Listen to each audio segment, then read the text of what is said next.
What is NEKROGOBLIKON? NEKROGOBLIKON was started in 2006 by Tim Liakovetsky and Nikki Cologne.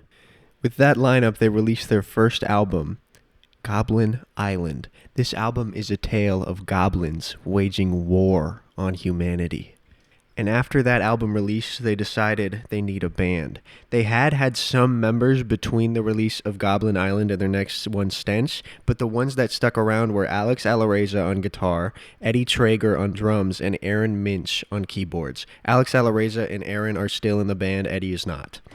And with the lineup of Nikki, Alex, Tim, Aaron, and Eddie, they released their album, Stench. This album leans more into the culture of the goblins, with songs like This Is Our God, Return to the Sky, Prince of the Land of Stench. This album also introduced their titular character, their mascot, John Goblikon. He was originally added for the No One Survives music video, and he just stuck around.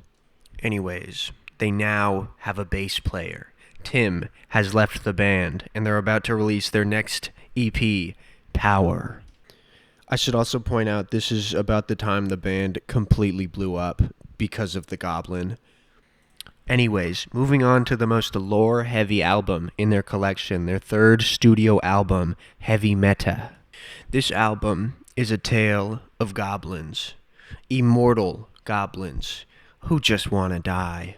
You can hear examples of this in songs like Full Body Explosion. They're combusting themselves to no avail, which all culminates in the track NEKROGOBLIKON, which is not just the name of the band, but actually a tome lost to space, which contains the secrets of how the goblins can die.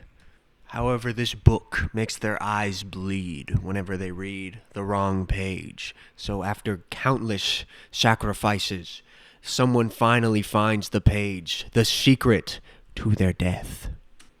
And it says, set up stage on the moon, form a band, perform a show on the moon.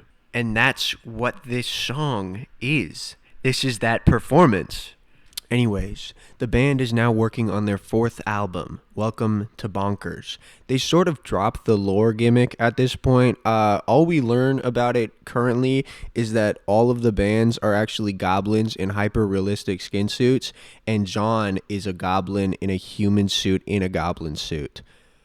This is also their final album to feature a physical bassist, but it's also when Eric Brown of Rainbow Dragon Eyes joins as their drummer. At this point in time, NEKROGOBLIKON is ruling the world. They played Warped Tour, John Goblikon has his own podcast as well as a book, and now the band has begun working on their next studio album, The Fundamental Slimes and Humors. This is also when they get a rhythm guitarist. He was in the band before. His name's Joe Nelson, but he left for a bit, and now he's back. Fun fact about this album, they accidentally released it on Spotify for a bit, and I listened to it early. Anyways, after this album, disaster strikes. On December 15th, 2023, Nikki leaves the band. It's then announced that he will be succeeded by John Goblikon on clean vocals and Dickie Allen of Infant Annihilator on harsh vocals. Now, up until this point, John Goblikon, the character, was being played by one person, Dave Rispoli, but he's not a singer. So they decided to get another person who plays John Goblikon on stage, and his name is Grady. So there's actually two John Goblikons.